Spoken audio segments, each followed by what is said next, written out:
beggar. I beg for food from friends that can be fed to other friends. So I put the word out on Facebook that I was looking for walrus testicles. I always want something new for each Northern Food Night. Walrus was one year. Polar bear masala, made by Joshna Maharaj, the local chef here at the Gladstone, actually. She made walrus masala and polar bear masala the year after that. I'm running out of uniqueness. There's only so many animals up there, and this time I said to some friends in Coral Harbor, walrus testicles. So now I have walrus testicles waiting for me in a freezer in Coral Harbor, and walrus testicles waiting for me in a freezer in Cambridge Bay. Canadians don't know much about the North. I still remember a trip a couple of years ago. Nunavut's been around since 1999. There was an engineer sitting beside me on a flight from Yellowknife. He had no idea that territory existed. He lived in Toronto. So part of it's just awareness, and you can bring so much knowledge through food. You know, how much do we learn about other cultures by looking at their harvesting, their preservation, their preparation techniques, the whole social context of eating, so that when we put on Northern Food Nights, again from a different perspective, the eaters learn about the North. I mean, flavor in general has changed me, but not because of one flavor, but because of a group of flavors that are unique to Northern Canada. But when I think of sea urchin and I think of the reaction, my physical reaction, even how many years ago was that? Probably 5 or maybe as many as 7 or 8 years ago. I'm still reliving that moment. I have no idea what the chefs are going to do, but my job as the forager is to find the product. We went harvesting in a place called Senikilowak, which is in the southern part of Nunavut. It's called the tropics of Nunavut because it's so far south and isolated. And their seafood menu on the bottom of the bay is incredible.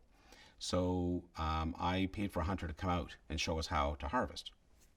And so we went through 6 or 8 feet of ice with augers, not the old ways where you might use something else, manual. Still took a long time. And then what the hunter did is he used a net. And that net was on the end of a 30-foot pole. And he would thrust it in there and scrape the bottom. He knew exactly where to go because he had literally been born up on that hill. And he knew that there are mussels here, sea cucumbers here, and starfish here. We wanted sea urchin. Pulling that net of sea urchin out and cutting it open and eating the uni inside.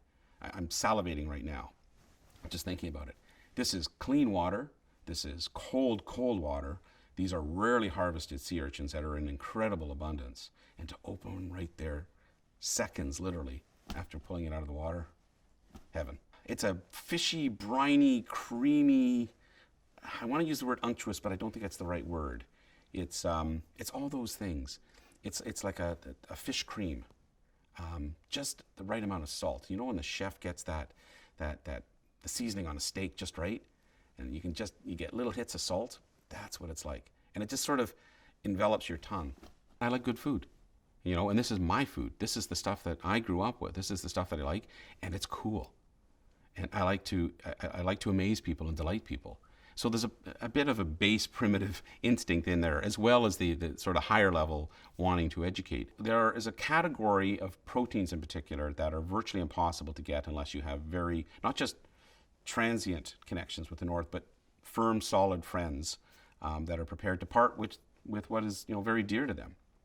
And there has to be a reason. I don't know what the future holds other than more of the same. I mean, I would never want to see this get bigger. I'm not interested in promoting commercial extraction of food products out of the North, with some exceptions like fish and possibly sea urchin. But really, I just love the joy of teaching people about where I came from, introducing them to new foods, and, you know, watching reactions as they eat raw whale, or they're having KFB, the chef's famous Kentucky Fried Blubber, which is literally that. And those reactions are my payback.